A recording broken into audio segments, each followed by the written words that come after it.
Aleluia, glória a Deus. Se for por quilo, vocês vão ficar aplaudindo uns 10 minutos.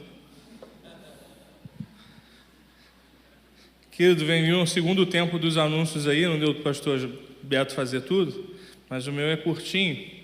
Ali no cantinho, estava ali, acho que está ali ainda. Você vai encontrar esse copinho aqui, amém? Se você olhar para o lado, você não vai conseguir ver, mas se você for lá em cima, no espaço ali da quadra, você já vai perceber que houve uma transformação muito grande, de como estava na semana passada e como está agora.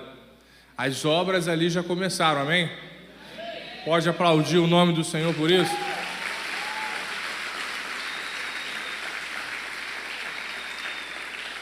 Os jovens do Direção Certa fizeram um almoço, o valor já foi revertido, a obra ali já começou, e esse copo aqui, ele é uma das estratégias, ok? Esse copo, ele não tem valor fixo, legal? Ele tem um custo, o mínimo que você pode levar ele é por R$5. Se você só tem R$5, amém. Você vai ali, abençoa, e todo o valor vai ser revertido para a construção da quadra. Marcelo, eu quero dar R$10 nesse copo. Posso, você pode. Quero dar 50, amém, que Deus te abençoe. O valor é você que estipula, legal? Só que o mínimo tem que ser 5 por conta do custo. Tá entendido, pessoal? Então a gente tem na média ali, eu acho que deve ter, segundo o Márcio me falou, tem uns 50 ou 70 copos, alguma coisa assim. Então, abençoa a obra do Senhor, amém? Leva para tua casa, você que tem filho é maravilhoso. Eu não sei o teu filho, mas o meu joga as coisas no chão o tempo todo.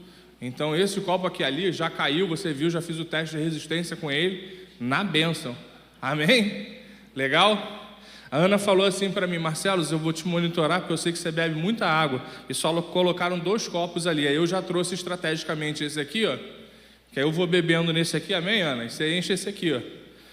E aí esse aqui já fica para mim. Queridos, e no no domingo, 7 de maio, legal? A gente vai ter um outro almoço também em prol da quadra, legal? Então a gente já está organizando. Se você já quiser R$15 é o mesmo valor. Se você já quiser o seu convite, o seu invite, paga para alguém, procura o pessoal dos jovens do Direção Certa e já garante aí também o seu almoço dia 7 de maio. Amém, pessoal? Glória a Deus. Vocês deixam eu pregar agora? Eu tenho 10 folhas de esboço aqui, agora não sei nem como é que eu faço, mestre.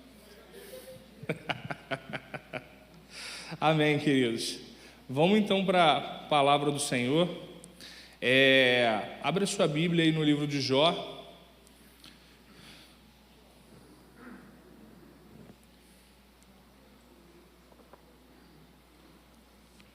É só você abrir a sua Bíblia no meio, provavelmente ela vai cair em Salmos, você volta a um livro. Jó, a partir do 1º capítulo.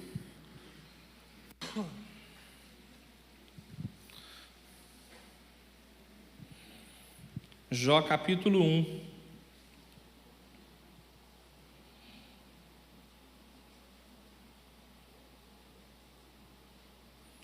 Versículo 6. Amém?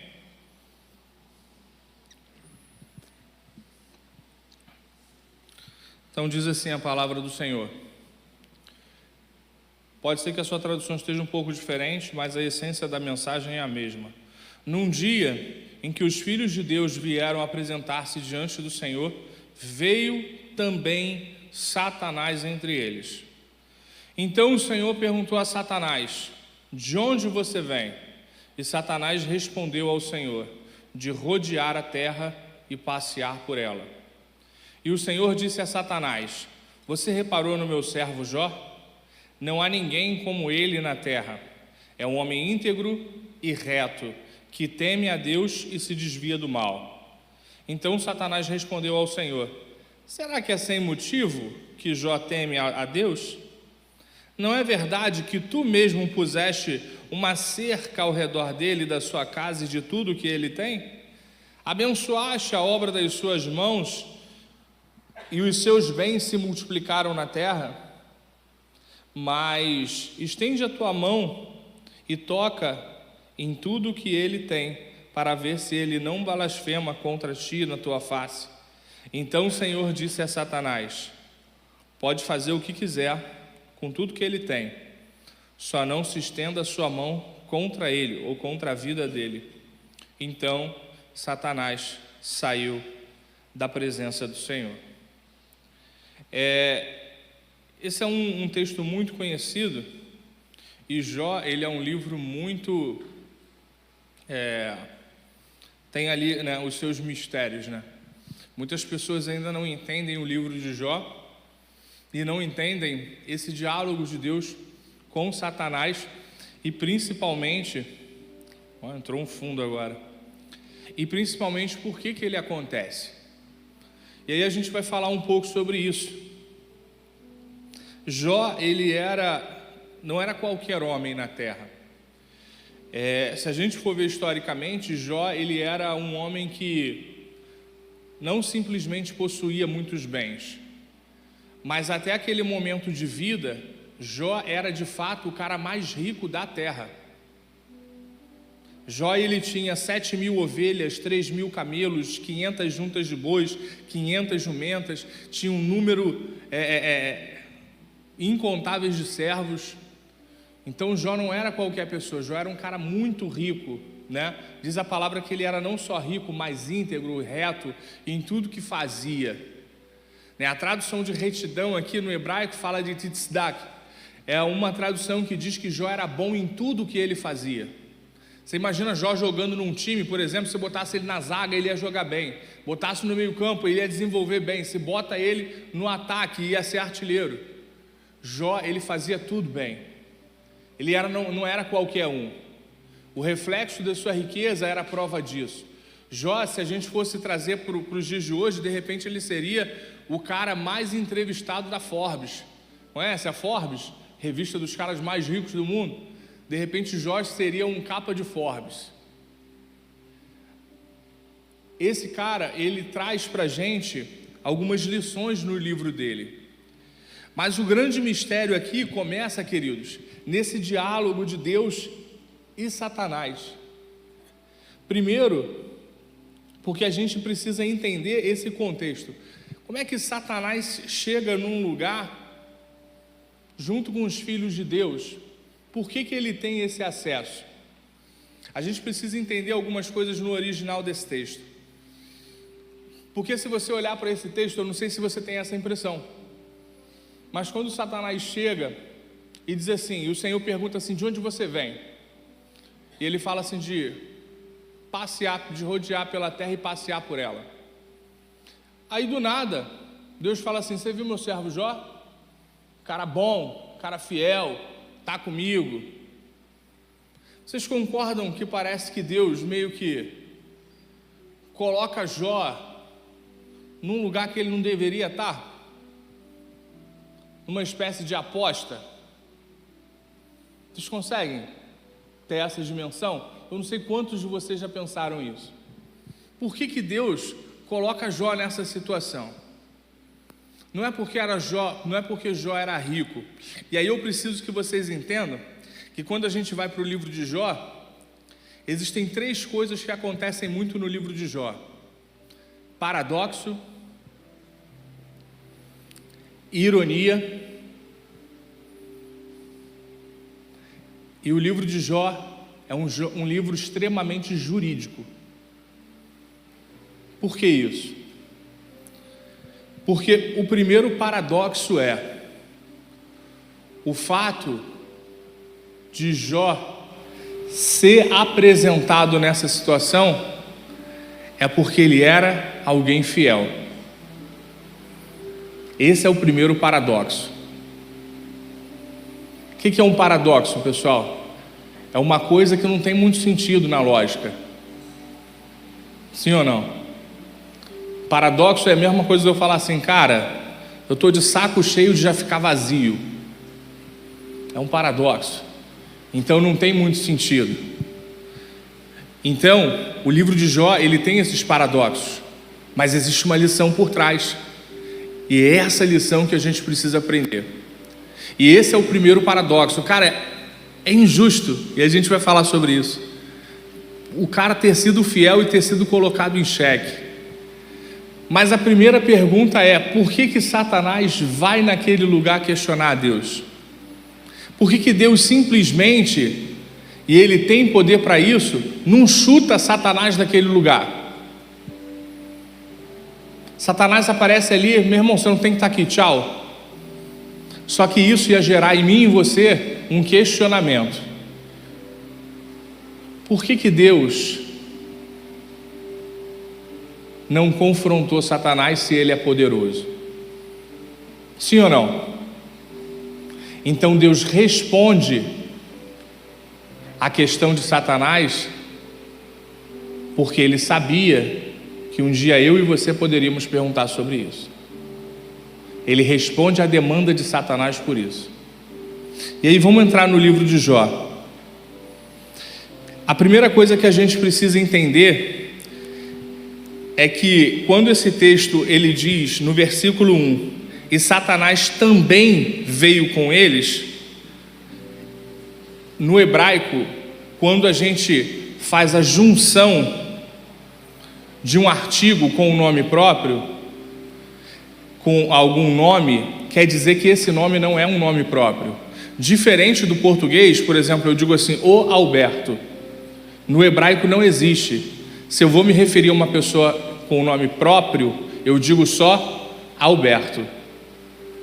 E quando eu vou colocar algum artigo antes, normalmente é uma palavra que a gente chama no hebraico de vav, né, que é um conjuntivo, para eu dizer, por exemplo, o homem e o cavalo, eu vou dizer reis ve rassus.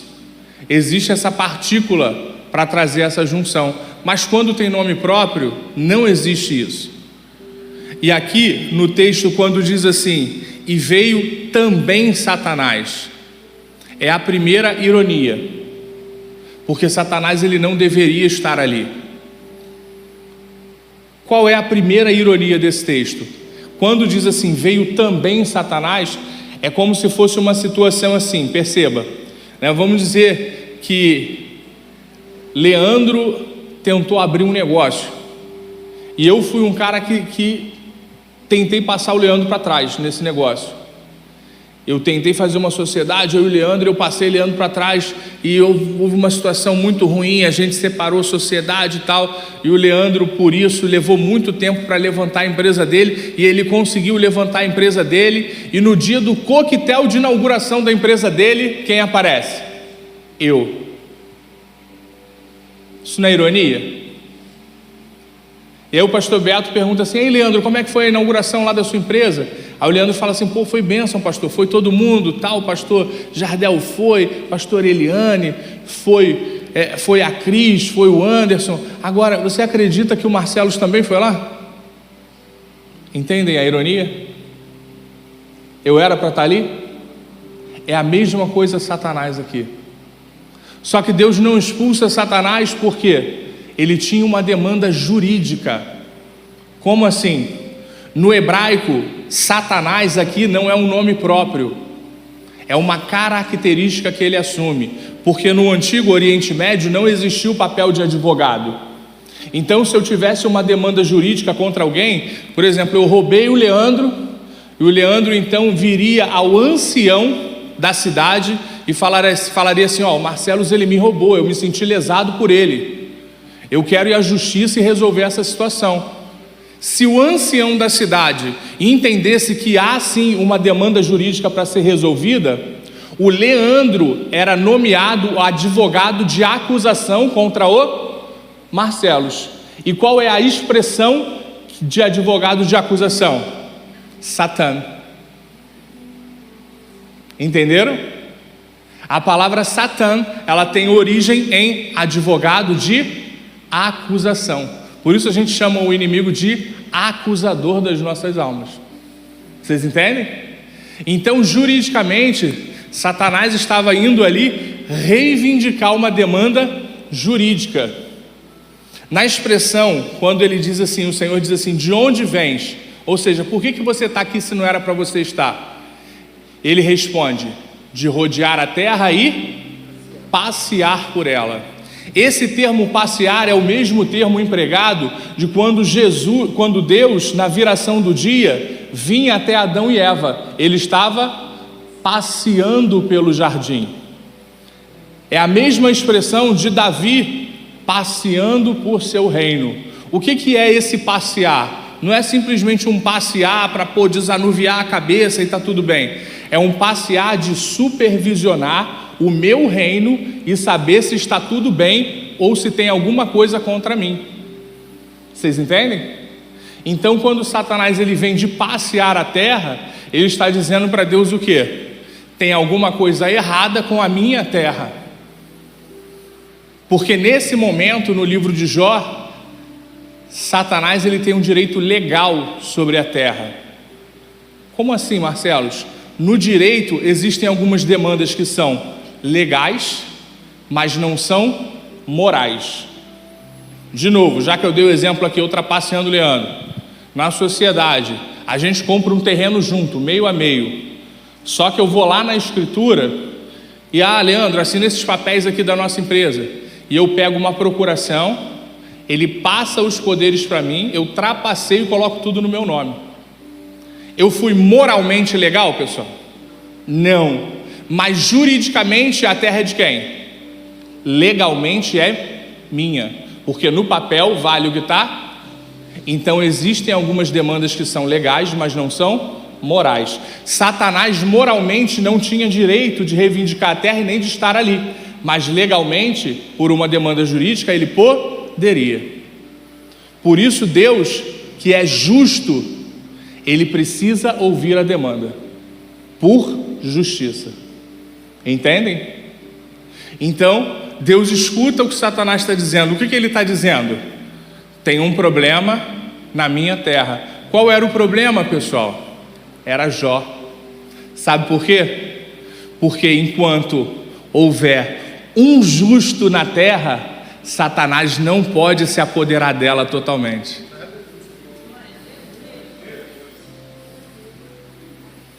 Vocês entendem agora o paradoxo?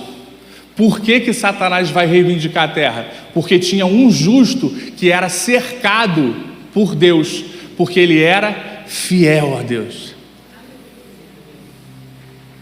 Por conta disso, Satanás não consegue de fato implementar o plano dele de maneira total na terra. Por isso Deus fala: você está aqui porque você viu que a terra não é sua, não é isso? Está lá meu servo Jó, ele não se curva diante dos seus banquetes, ele não se curva diante dos seus manjares, ele não se curva diante da sua doutrina, ele não cai nas suas delícias, ele não cai no seu pecado, ele continua sendo fiel ao meu nome. É por isso que Jó entra nessa história. Entendem agora? E aí, o que o diabo fala? Claro, você cerca ele porque ele é fiel a você, porque você cerca ele, porque você deu tudo para ele. E aí Deus, conhecendo o coração de Jó, ele permite acontecer o que acontece. E aí, pessoal, a gente começa a entrar nessa história. O diabo, como advogado de acusação, ele começa então o plano dele para tirar Jó do eixo, certo? E aí, qual é o grande aprendizado que a gente tem no livro de Jó? O primeiro aprendizado que o livro de Jó traz para a gente, querido, e que você precisa levar para a sua vida é: não existe justiça nesse mundo. Não existe justiça nesse mundo. Como assim, Marcelos? Segunda carta de Pedro, capítulo 3, versículo 13, vai dizer assim: todavia, confiados em sua promessa, esperamos novos céus e nova terra, onde habita a justiça. Nós estamos nesses novos céus e nessa nova terra agora? Não. Então aqui onde nós estamos não habita justiça. O que eu quero dizer e o que eu quero que você entenda, queridos? E se você entender isso da maneira correta, isso vai ser libertador para a sua vida. Muitas vezes a gente espera, porque nós somos filhos de Deus, que o mundo aconteça de acordo com a nossa vontade ou aquilo que a gente julga justo. Ok? Eu sei que vocês não pensam assim não, normalmente só lá no Japão que pensam assim. Mas isso faz com que a gente gere algumas expectativas que não serão atendidas nesse tempo. Ok? E aí você vive uma vida de peso e frustração contínua. Agora, se você entende que no mundo não há justiça, você tira da sua cabeça a cobrança por justiça o tempo todo. Por quê? Porque esse mundo ainda jaz no maligno. O Senhor Jesus, quando Ele morre na cruz, Ele reivindica o direito da terra de volta. Legalmente essa terra agora é do Senhor. Mas imagina que você tem um terreno, sei lá em Cabo Frio, e você não visita esse terreno. Você não usa esse terreno ainda. O que provavelmente vai acontecer? Provavelmente alguém vai invadir esse terreno, sim ou não? Provavelmente alguém vai usar esse terreno para alguma coisa. E aí só quando você for lá e falar assim, esse terreno tem dono, você vai resolver a situação. E assim é a terra. Jesus, por mais que ele agora tenha a escritura da terra, ele ainda não voltou para reivindicar. E aí com isso, Satanás ainda continua fazendo dessa terra uma terra de injustiça. Vocês entendem isso? Pô, Marcelo, você está falando então que a gente vai viver num mundo caótico? Não. O que eu quero dizer é que o livro de Jó, ele vai mostrar para a gente exatamente o quê? Que Deus, mesmo a gente habitando num mundo de injustiça, Deus, ele não nos abandona. Deus, ele não deixa os seus filhos desamparados. O que a gente precisa entender é que o livro de Jó apresenta para a gente o que a gente na teologia chama da dinâmica do grande conflito. Qual é a dinâmica do grande conflito? É a eterna luta entre o bem e o mal. E que o mundo jaz no maligno, mas que o Senhor muitas vezes intervém nas nossas vidas para mostrar assim, filhos, permaneçam firmes porque eu ainda tenho o controle da situação. Mesmo que aos olhos humanos, mesmo que diante das circunstâncias, mesmo que o cenário político seja exatamente o contrário, eu ainda detenho o controle da situação. Deus intervém na história do mundo em alguns momentos, unicamente para que a gente não abandone nossa fé. Deus continua no controle. O que Deus exerce, querido, é o grande milagre dele conseguir intervir no universo sem alterar as regras desse jogo. Essa é a dinâmica do grande conflito. E aí o que a gente precisa entender é que tudo nesse mundo é passageiro. Ontem eu estava aqui na rede dos jovens, eu contei uma história que cabe aqui. Existia um rei que ele era muito esperado num reinado. Ele era um cara muito justo, muito querido pelas pessoas, e ele foi eleito a ser o próximo rei. E o povoado estava muito feliz em colocar aquele cara ali como rei, porque ele era alguém de fato justo, alguém que pensava nas pessoas, e ele era alguém temente a Deus. E aí esse rei, preocupado com ele mesmo, ele chama o artista da cidade, o cara que mexia com artes, com ouro, e ele diz o seguinte: olha, eu preciso que você faça um trabalho para mim. Eu quero que você faça uma arte na minha coroa, que nos dias de glória do nosso reinado, nos dias de maiores vitórias, nos dias do tempo favorável, no dia do cenário favorável, da abundância, eu não deixe de ser quem essencialmente eu sou, que isso não me suba a cabeça, que eu continue sendo, sabendo de onde eu vim. Mas eu quero também que essa arte, ao mesmo tempo, nos dias ruins, nos dias de escassez, nos dias de derrota, eu olhe para ela e lembre que isso precisa me manter motivado, que eu não posso desistir por esse povo, que eu não posso abrir mão, que não me deixe desistir. Aí o artista vira para ele e fala assim: rapaz, que missão louca é essa que você está me dando, cara? Não, mas eu confio em você, eu sei que Deus vai te usar e você vai conseguir fazer essa arte para mim. E aí passa-se um tempo e chega o dia da coroação desse rei, e ele é muito ansioso para saber o que esse artista tinha feito. E aí quando ele é chamado para receber então a coroa e ser nomeado o rei daquele lugar, quando ele pega a coroa, caramba, curioso, já querendo saber o que aconteceu, qual foi a arte. E aquele artista, ele só colocou uma frase na coroa, e a frase dizia: vai passar. Nos dias de glória, nos dias de vitória, nos dias de abundância, vai passar. Mas também no cenário adverso, na sua luta, nos piores dias que você imaginar viver, esses dias também passarão. Ou seja, vai passar, vai passar, vai passar. Eu não sei o que você está vivendo, querido, eu não sei qual é o tempo. Se você de repente está vivendo num tempo de abundância, seja sábio como José, porque vai passar. Guarde para o futuro, invista, seja sábio, porque vai passar. Mas se você está vivendo dias de luta, dias de escassez, dias de deserto, vai passar. Não desista, permaneça firme, porque vai passar.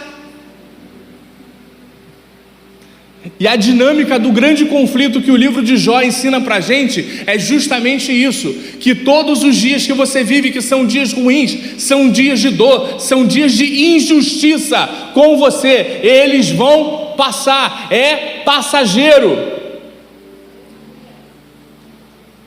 Querido, eu não sei você, mas nem toda semana eu chego aqui declarando vitória.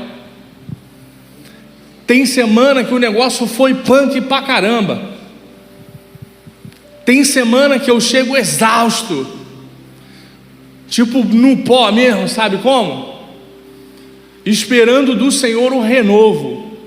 E às vezes no culto de celebração, sinceramente, no meu coração humano, eu sei que vocês não vivem isso, só no Japão, mas no meu coração humano, eu não tenho que celebrar. Eu só tomei cabeça naquela semana. Eu só me senti derrotado. Em todas as lutas que eu entrei, só tomei na cabeça. Tem semanas que a gente vai viver uma semana onde você vai olhar e falar assim: cara, é injusto, porque eu sou fiel, eu sou dizimista, eu sou ofertante, eu estou na igreja, eu sirvo, eu estou no projeto, eu estou no louvor, eu estou no ministério dos diáconos, e por que isso acontece comigo?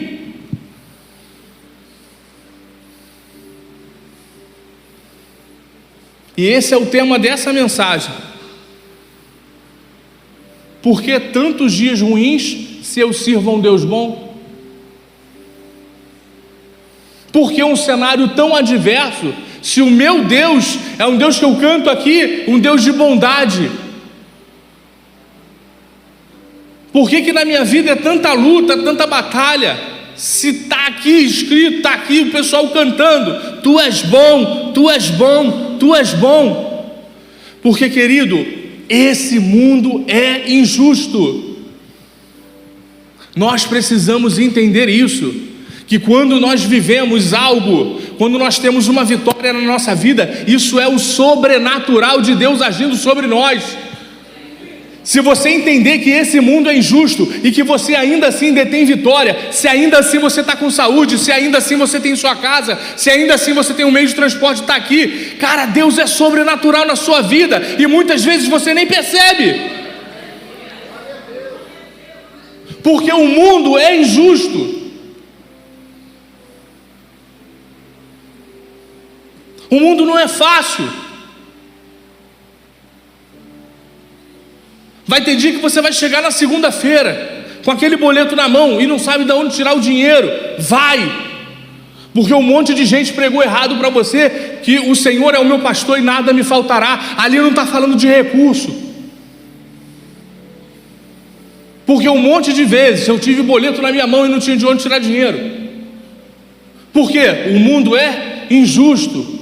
E muitas vezes eu trabalhei para ter dinheiro e o dinheiro não vinha, porque o mundo é injusto. Isso é o normal.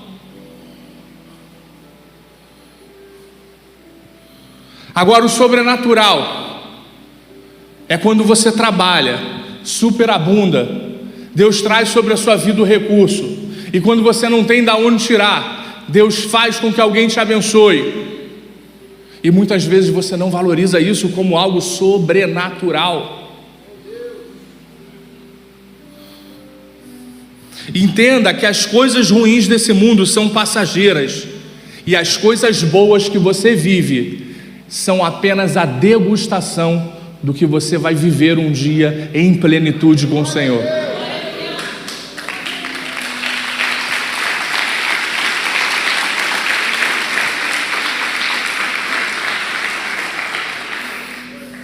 Entenda, querido, que é a degustação, porque o jantar ainda não foi servido. Ele tem um banquete para nós. Mas quem vai chegar nesse banquete? É aquele que permanecer firme, comendo pão sem manteiga, comendo muitas vezes arroz sem carne, e dando graças, porque por merecimento, de repente nem isso a gente merecia.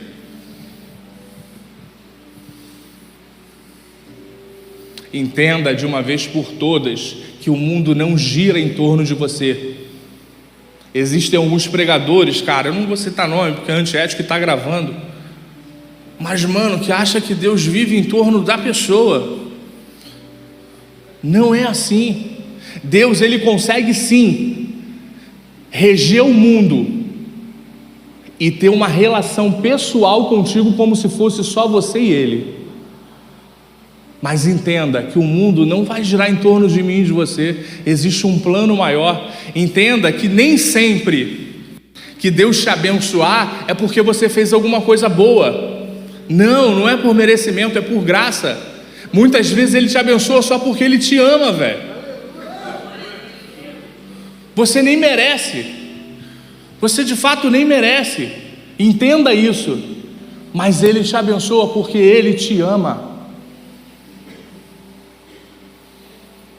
Elias, numa situação, ele está fugindo, ele recebe uma ordem do Senhor: foge, porque existe um perigo de morte sobre a sua vida. E Deus fala assim: ó, você vai para o ribeiro de Queriate, se eu não me engano, é isso, né?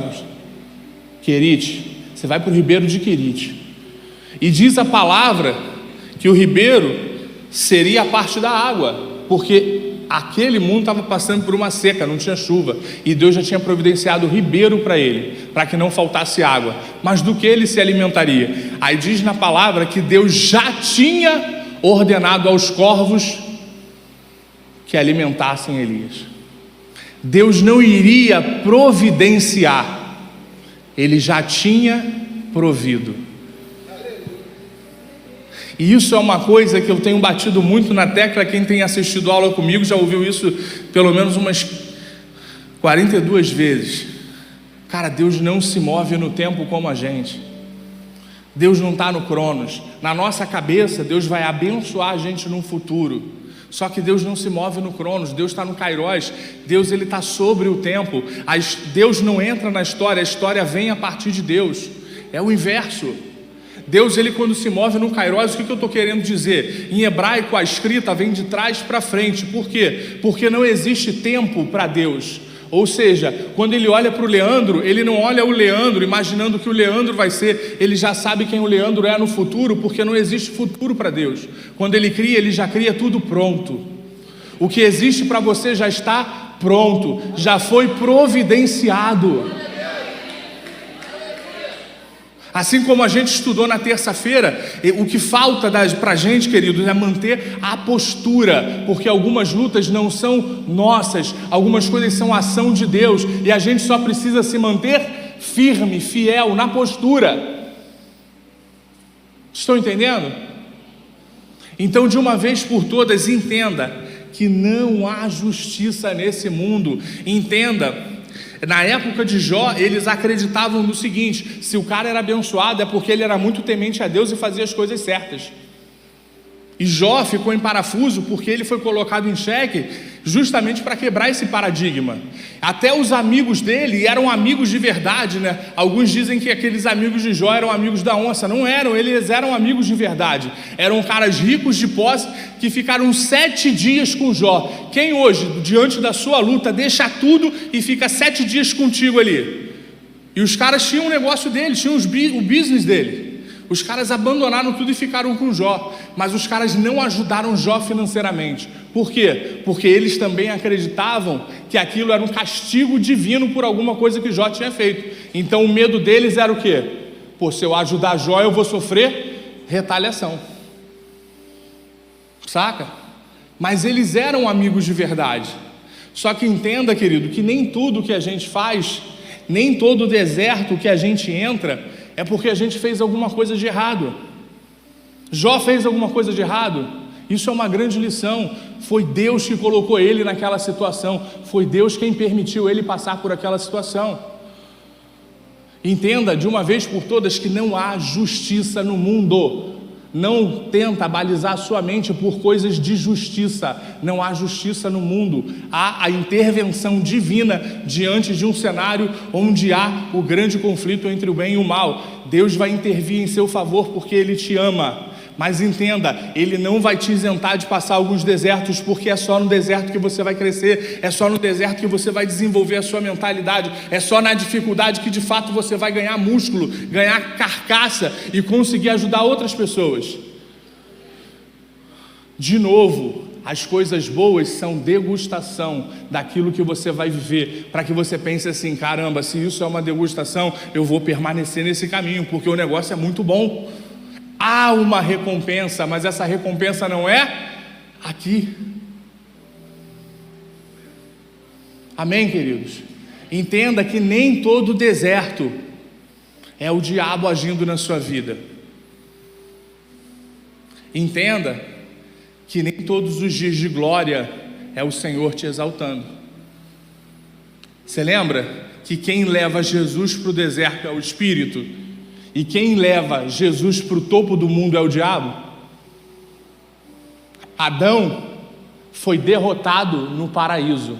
Jesus tem a vitória no deserto.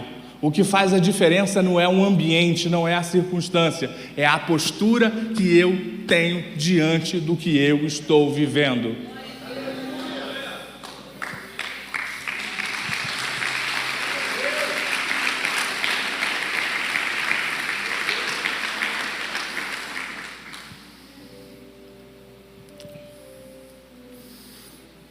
O outro grande paradoxo do livro de Jó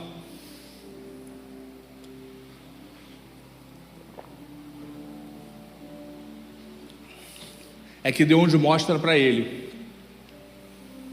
que para uma grande justiça vir, e isso é uma lição para mim e para a sua vida, para uma grande justiça vir, para uma grande justiça se manifestar, uma grande injustiça teve que acontecer. A grande justiça que se manifesta em favor de nós chama-se Jesus Cristo. Mas qual é a grande injustiça? Ele é pregado na cruz, mas não foi ele que pecou. Não foi ele que matou a filha. Não foi ele que estrupou. Não foi ele que sequestrou. Não foi ele que cometeu incesto. Não foi ele que brigou com os pais. Não foi ele que cometeu nada. E ainda assim, ele foi o castigado. E por que isso é uma grande lição para mim e para você, querido? Porque muitas vezes, até lá em casa, quando a Patrícia às vezes é mais dura com as crianças, a Ana Clara grita assim: mas isso não é justo. E às vezes essa é a nossa voz com Deus: Senhor, mas isso não é justo. Mas o que no mundo é justo, se ele teve que mandar o filho dele para remir a mim e você que somos os pecadores? Como é que você vai discutir sobre injustiça com Deus, se ele precisou fazer o maior ato de injustiça para resgatar eu e você na justiça dele? Entendem um paradoxo? É isso que o livro de Jó está nos ensinando. Será que eu e você realmente temos autoridade para questionar a justiça? Diante das lutas que eu e você vivemos? Cara, o mundo é injusto. Dorme com esse barulho e seja feliz com as intervenções do Espírito Santo na sua vida. A segunda grande lição que a gente tira desse livro de Jó é: julgue menos. Julgue menos. A gente olha para a história de Jó e pensa assim: rapaz, Jó sofreu um bocado. Mas se a gente se reportasse para aquele tempo presente, naquele momento, você ali junto com os amigos de Jó, qual seria a tua postura? Será que você também não pensaria: bispo, esse cara ter perdido tudo, perdido os filhos, caraca, desse jeito que foi, não, ele deve ter feito alguma besteira, mano. Não, com certeza esse cara aí fez alguma coisa errada, mano, não é possível. Será que você também não julgaria dessa forma? Então a segunda lição que o livro de Jó traz para a gente: Deus olha o coração, e nós precisamos pedir a Deus essa mesma sensibilidade, de olhar para as situações com o coração de Deus. Eu vou dar um exemplo para vocês, um exemplo que eu dou também nas minhas aulas.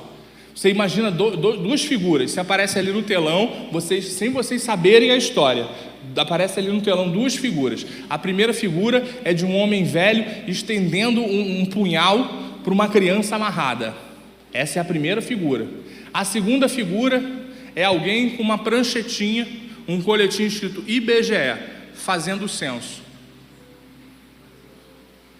Qual das duas figuras, você olhando a figura, está o pecado? Provavelmente, se você for racional, você vai julgar que é na primeira figura, sim ou não? Mas se você olha o coração, a primeira figura é um ato de obediência de Abraão. E a segunda figura é um pecado que Davi comete, que faz com que mais de 70 homens morram. Que pecado é esse? O censo que Davi quer fazer para ver o tamanho do seu reino. Qual é o coração de Davi? Orgulho, vaidade. E o de Abraão? Eu só estou obedecendo uma ordem do Senhor.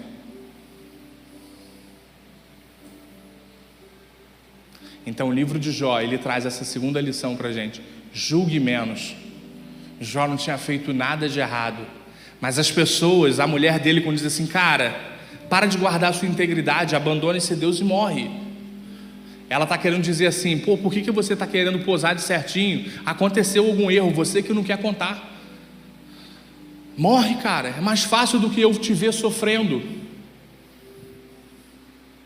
E Jó, de repente, viveu uma intensidade dessas acusações tão violenta, que de repente chega uma hora, eu não sei se vocês já passaram por isso, que alguém começa a contar uma mentira tantas vezes para você, que você começa a questionar a verdade.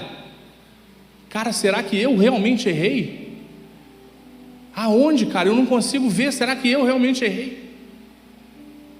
E Jó é quase influenciado a confessar um erro que ele não cometeu.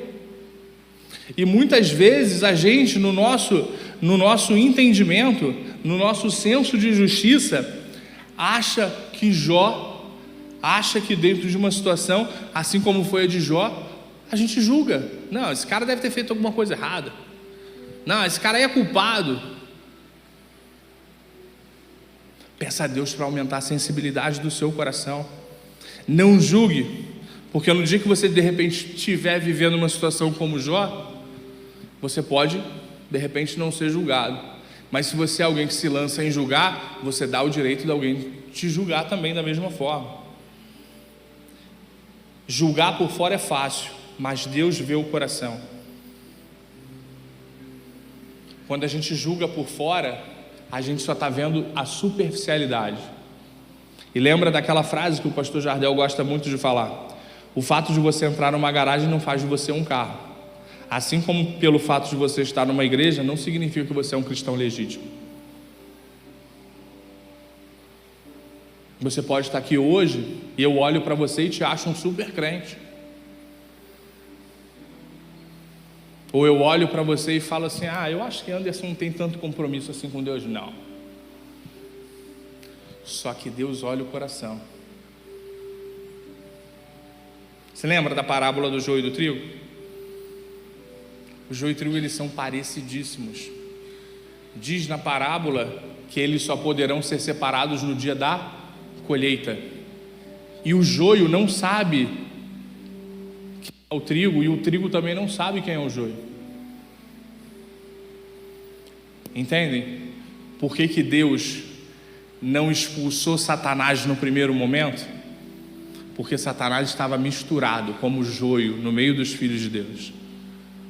E se ele arrancasse antes do tempo, ele poderia machucar a cabeça de muitos outros trigos. Entendem? Jó naquele momento é o trigo, Satanás o joio. A gente precisa entender, queridos, e isso é libertador. Hoje na aula eu falava isso. Muitas vezes você vai se sentir sozinho, vai se julgar: cara, não tem ninguém do meu lado, mano, eu fui abandonado. Mentira. Isso é uma mentira de Satanás para a sua vida. Hoje na nossa aula, no Crescendo na Fé, a gente falava sobre isso. Você agora tem uma família. E assim como toda família, existem problemas. Existe o tio chato, existe o irmão encrenqueiro. Nem todo mundo aqui está trabalhado. Existem pessoas que de repente... Aqui não, no Japão, né? Existem pessoas que de repente estão há anos aqui, mas que ainda não viveram um encontro legítimo com o Senhor. Entende?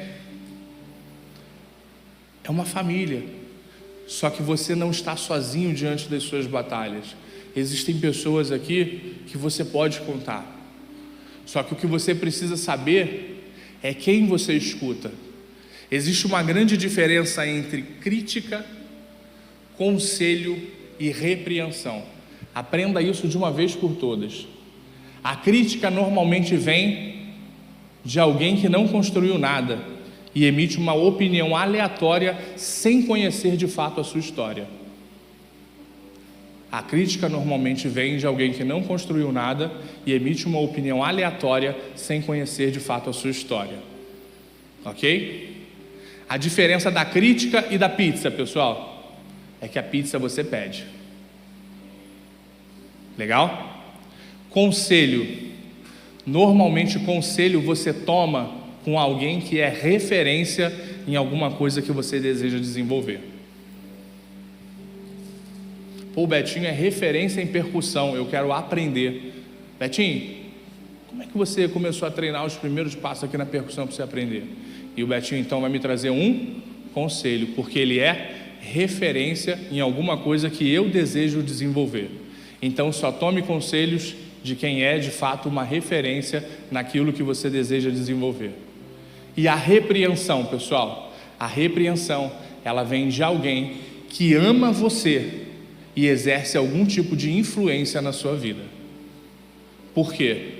A repreensão de alguém que te ama, as palavras, por mais que sejam duras, elas têm a intenção de desenvolver você.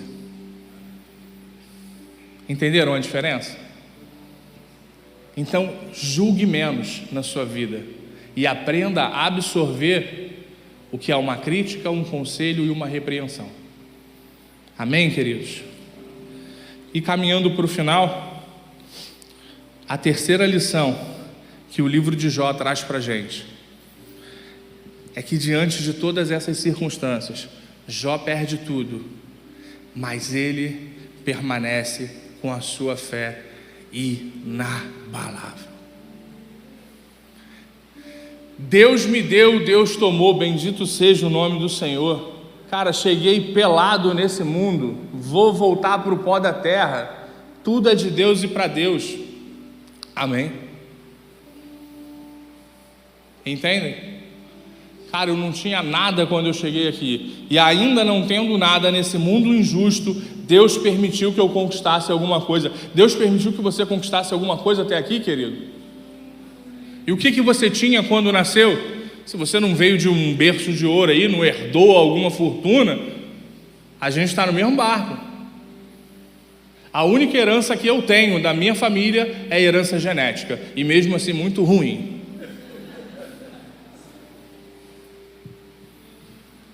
Entende? O mundo é injusto. Até nisso o mundo é injusto, cara. Tem gente que come pra caramba e não engorda. Se eu comer um brownie, é como se eu tivesse comido uma feijoada.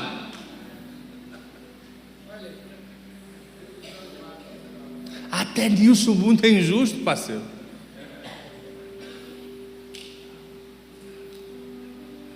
Então o que Jó nos ensina?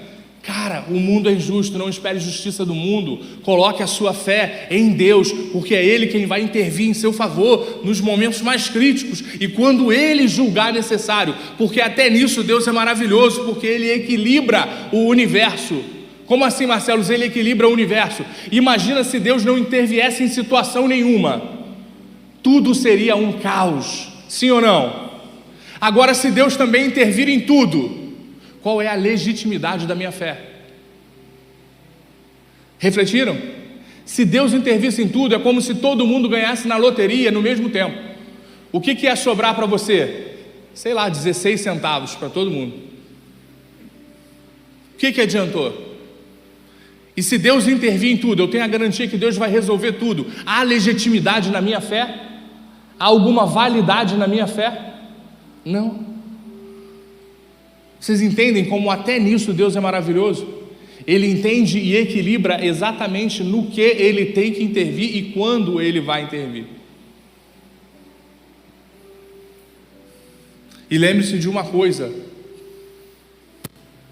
Deus não age de acordo com a sua necessidade, Ele age pela fé.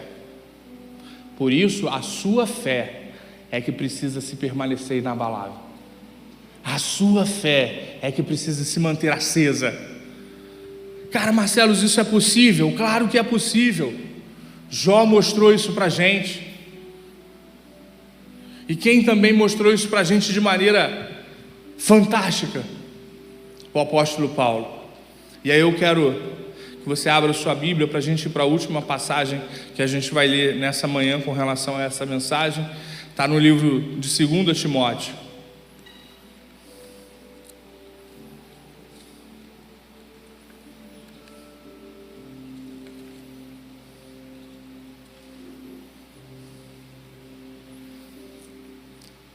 Segunda Timóteo, a partir do versículo 6, vai dizer assim.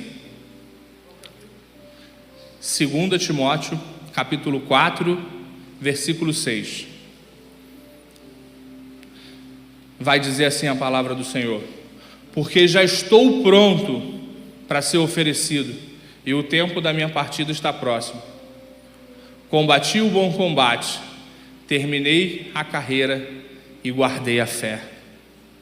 Desde agora, a coroa da justiça me está guardada, a qual o Senhor, justo juiz, me dará naquele dia, e não somente a mim, mas também a todos os que amarem a sua aparição.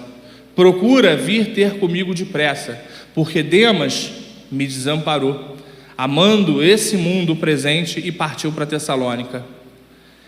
Crescente para a Galácia, Tito para a Dalmácia, só Lucas está comigo. Toma Marcos e traze contigo, porque me é proveitoso para o ministério. E Tíquico enviei a Éfeso. A capa que deixei em Troade com Carpo, quando vieres, traze contigo e também os livros, especialmente os pergaminhos. Alexandre, o caldeireiro, me fez muito mal. O Senhor lhe recompense segundo as suas obras. Tu, guarda-te também dele, porque ele resistiu muito às nossas palavras. Na minha primeira defesa, ninguém estava comigo. Antes, todos me desampararam. Oro a Deus que isso lhes seja imputado. Mas o Senhor estava comigo e fortaleceu-me para que através de mim a pregação fosse totalmente conhecida e todos os gentios a ouvissem, e fui salvo da boca do leão. Aqui, queridos, representa o final da vida de Paulo. Aqui já é o segundo julgamento. A partir daqui, Paulo de fato é condenado. Paulo é morto. Mas Paulo, até o final, até o caminho da sua morte, ele guarda a sua fé. E aqui é a grande lição que eu quero deixar para você. Nesse mundo, cara, de injustiça, nesse mundo que muitas vezes a sua semana vai ser atribulada, muitas vezes você de repente não vai ter o que celebrar, muitas vezes você vai vir por aflições, mas como eu permaneço, Marcelos, sem que deixar com que isso seja uma constante na minha vida, sem que deixar com que isso traga na minha vida alguma ferida emocional maior, sem que isso gere na minha vida de repente uma depressão, sem que eu me deixe abatido e desista da caminhada cristã. Permaneça firme na sua fé, guarde a sua fé, assim como Paulo guarda a sua fé. Combata o bom combate todos os dias. Muitas vezes o combate vai ser na sua mente, querido. Mas permaneça firme na sua fé. Queridos, eu não sei como é que você chegou nessa manhã aqui. Eu não sei como você vem caminhando de repente nesses 3 primeiros meses do ano. A gente acaba de entrar no 4º mês do ano. Eu não sei como foi esse primeiro trimestre para você. Eu não sei o que você tem colecionado, se vitórias, se derrotas. Eu não sei como você faz o balanço na sua cabeça diante disso.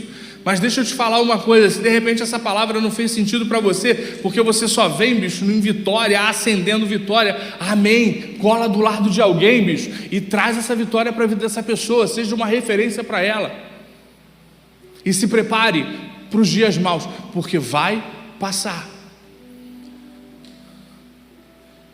Mas deixa eu te falar uma coisa, Deus te trouxe aqui nessa manhã, para dizer que independente da injustiça do mundo, independente daquilo que você julgue que não foi justo com você, cara, de repente você passou por uma situação onde alguém te julgou de forma errada, onde você foi julgado, de repente você perdeu uma oportunidade, de repente você foi passado para trás, eu não sei, mas deixa eu falar uma coisa para você, permaneça confiando no Senhor. Ele é o justo juiz. Aqui Paulo vai dizer de novo sobre a justiça: desde agora a coroa da justiça me está guardada, a qual o Senhor justo juiz me dará. Ou seja, a justiça acontecerá num tempo futuro, mas ela virá sobre a sua vida. O meu e o seu papel é: permaneça com a sua fé inabalável. Mas aí você pode dizer assim: mas Marcelo, você não conhece a minha realidade, cara, você não sabe como tem sido difícil. Às vezes eu oro, o Senhor simplesmente não responde. Eu oro e não tem efeito nenhum. É como se Deus tivesse de fato me abandonado, me tirado férias da minha vida. Eu não escuto, eu só vejo o silêncio de Deus na minha vida. Ainda assim, querido, se derrame diante do Senhor e diga ao Senhor, inclusive, as besteiras que você tem pensado dele. Declare ao Senhor aquilo que de fato está no seu coração.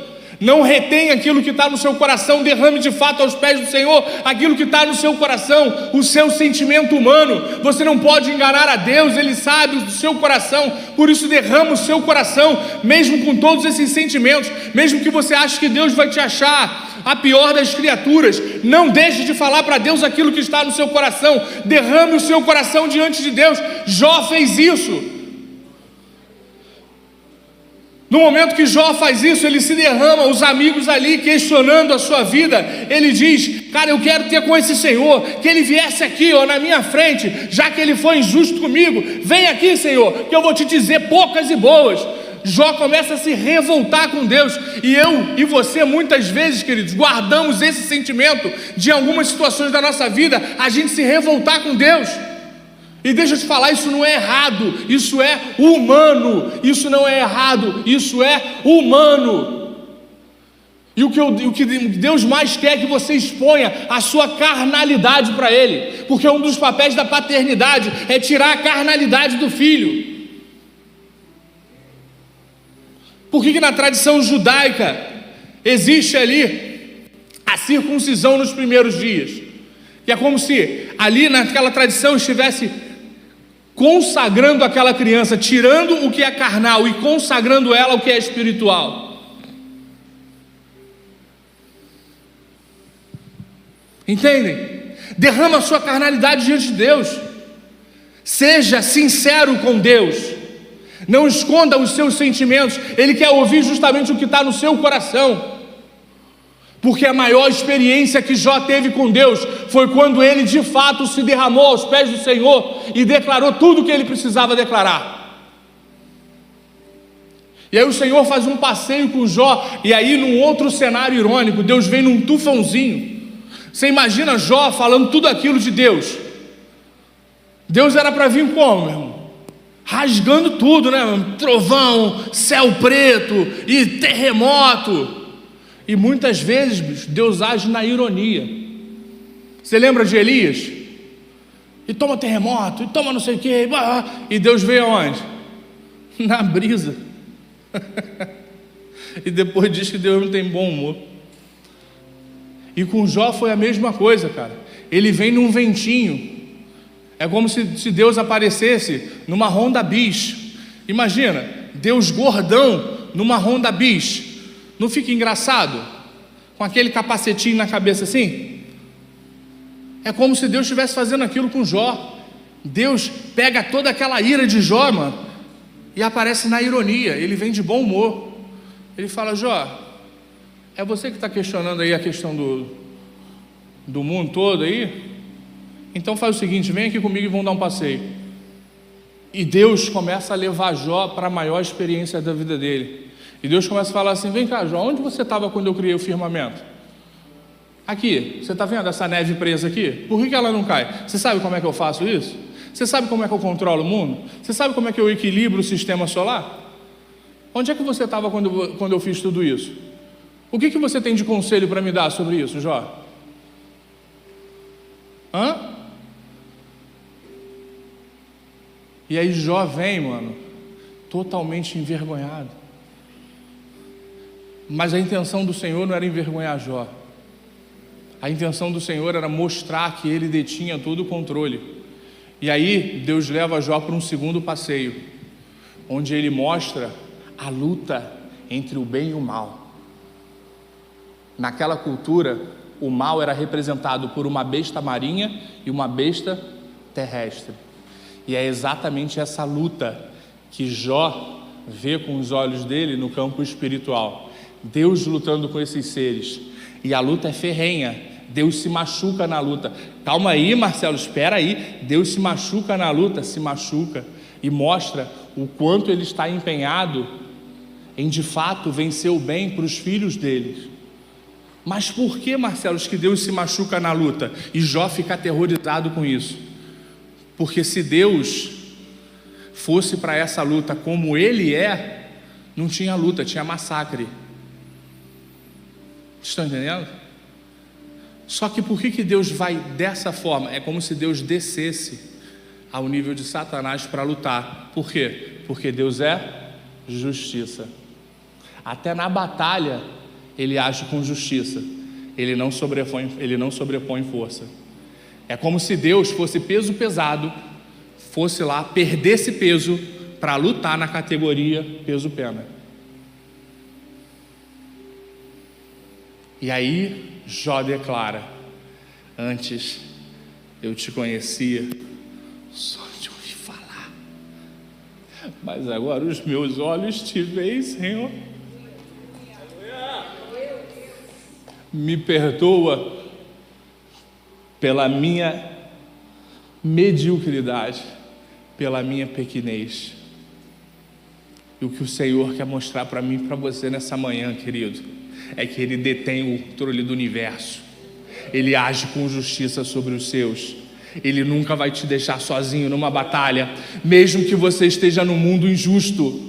Ele vai agir em seu favor, Ele vai continuar do seu lado. Eu não sei o que você tem vivido, eu não sei qual o cenário, mas vai passar.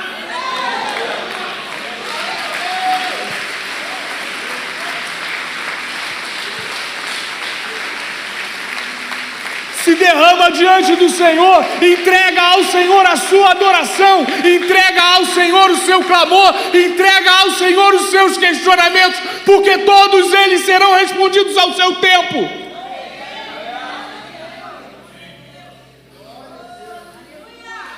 Todos eles serão respondidos ao seu tempo, querido. Se você é um discípulo do Senhor, deixa eu te falar uma coisa: se você é um discípulo do Senhor, Ele não passa sem deixar você sem resposta. Se você tem um conhecimento do Senhor, Ele não deixa você sem resposta. Vocês lembram da mulher do fluxo de sangue? Vocês lembram da situação? Jesus passando no meio do povo, tentando chegar na casa de Jairo para curar a filha dele. E todo mundo: Jesus, vem aqui! E os discípulos de Jesus fazendo aquela corrente humana, como se fosse aqueles pagodeiros passando assim, e todo mundo querendo pegar autógrafo, e todo mundo puxando Jesus, puxa cabelo e tal, e tenta derrubar discípulo, e vem aquela mulher na calmaria, por baixo, rastejando. Aí alguns falam assim: foi uma estratégia, né? Os teólogos, foi estratégia. Mentira, ela não tinha força, mano. Ela não tinha mais força. Ela vem rastejando e ela toca na hora do vestido de Jesus. E aí Jesus para na hora. Por que Jesus para na hora, irmão? Por que Jesus não parou para um monte de gente gritando? Porque aquela mulher, ela toca no ponto certo. Ela toca na orla de Jesus, num lugar chamado Tzitzim. Na cultura judaica, quem toca na orla de Jesus, sendo discípulo e conhecendo, o mestre não pode seguir sem dar ao seu discípulo uma resposta.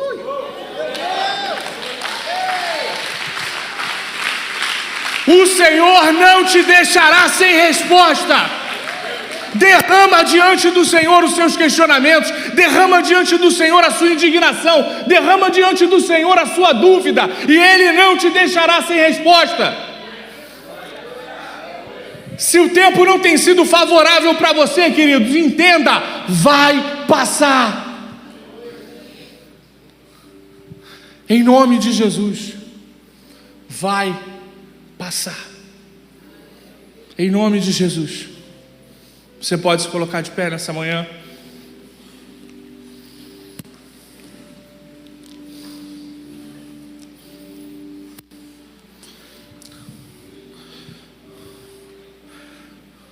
Queridos, eu não vou fazer nenhum chamado específico para você vir aqui na frente.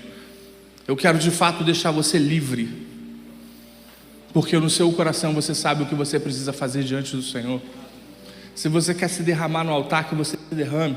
Se você quer que alguém ore por você, vá até essa pessoa e peça que essa pessoa ore por você. Seja livre nessa manhã. Só não saia daqui da mesma forma como você entrou, ouvindo essa palavra que você ouviu, porque ela pode transformar a sua vida de uma vez por todas. Não porque foi eu que preguei, mas porque a palavra do Senhor é viva em seus efeitos. Em nome de Jesus. Amém? Coloca a mão no seu coração. Senhor Deus, muito obrigado, Pai. Muito obrigado porque o Senhor é fiel, mesmo a gente não sendo fiel. Senhor Deus, obrigado porque o seu caráter, ele não se molda e ele não se desenha de acordo com a minha atitude perante ao Senhor.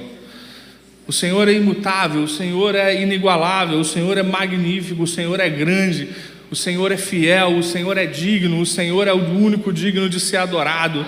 Pai, o Senhor é quem nos traz, Senhor Deus, da injustiça, Senhor Deus, e faz com que a gente viva as suas intervenções, mesmo que a gente não mereça. Pai, em nome de Jesus, muito obrigado, Senhor Deus, pela vida de cada um aqui, Senhor Deus.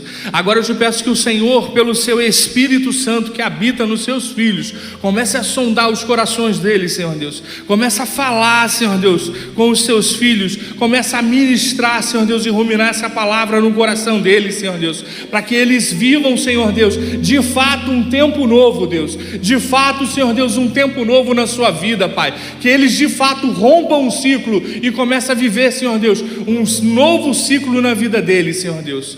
Toca o coração de cada um, Senhor Deus. Ministra, Senhor Deus, no coração de cada um, conforme a sua vontade, Deus. Em nome de Jesus, Senhor Deus, que o poder agora, Senhor Deus, do louvor, venha, Senhor Deus, ser combinado ao que o Senhor quer fazer e ministrar na vida dos seus filhos nessa manhã, Pai.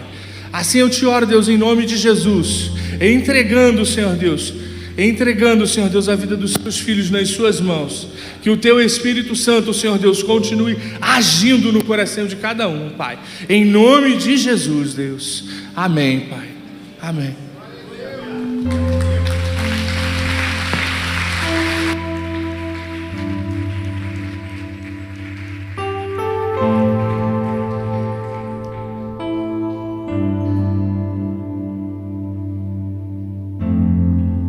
Sabemos quem tu és, Deus de milagres, infinito é o teu poder,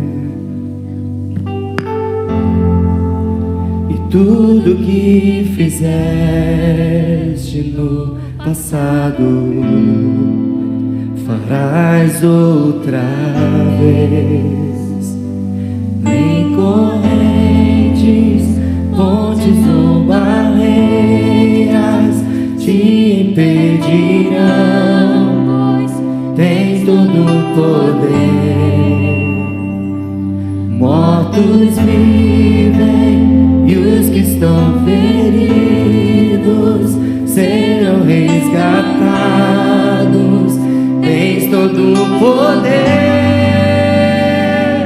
Na escuridão faz tua luz brilhar, faz tua luz brilhar, Deus do avivamento.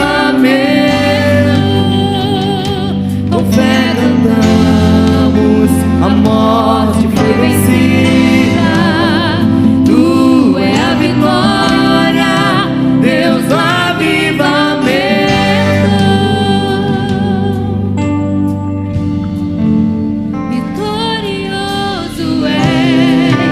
Estás no trono, sempre reinarás.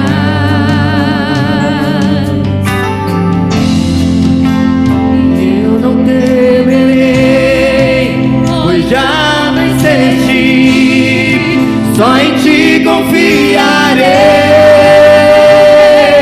Nem correntes, montes ou barreiras te impedirão, pois tens todo o poder.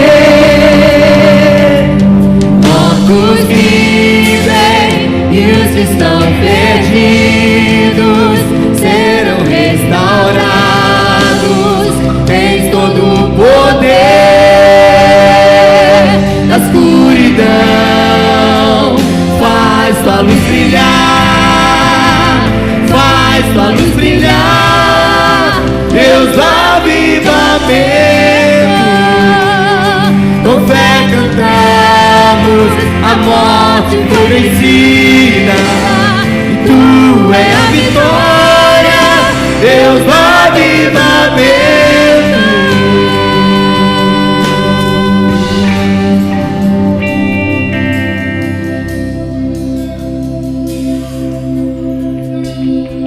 Vem, desperta o teu povo, vem sobre essa cidade.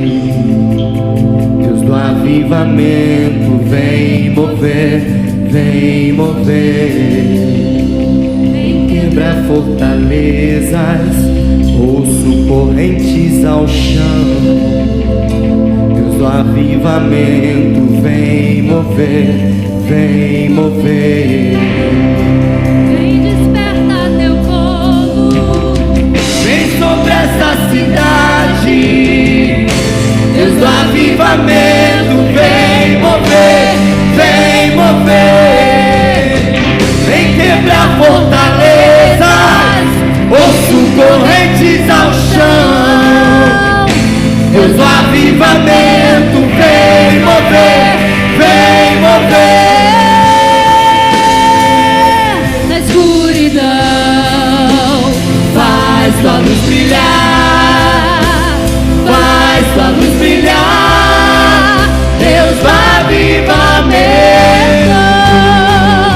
com fé cantamos, a morte foi vencida, e tu é a vitória, Deus do avivamento.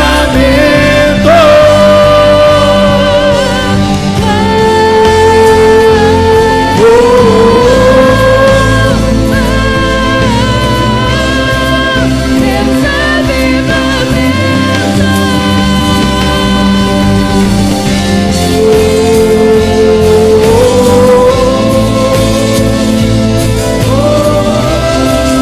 Deus do avivamento.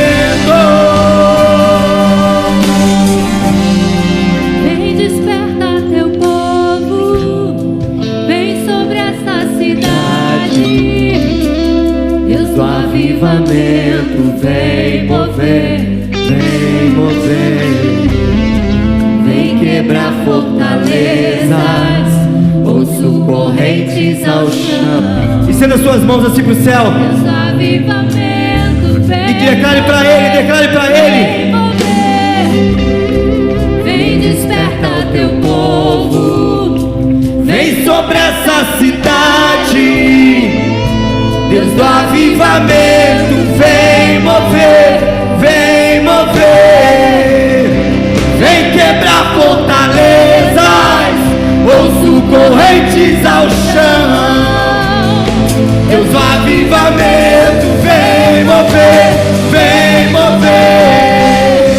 vem despertar teu povo, Vem sobre essa cidade, Deus do avivamento vem mover, vem mover.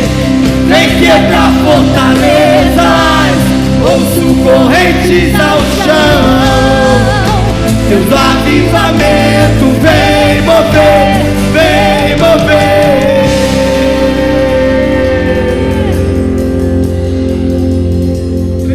na escuridão, faz tua luz brilhar, faz tua luz brilhar. Deus do avivamento, Fé cantamos, a morte foi vencida. tu é a vitória.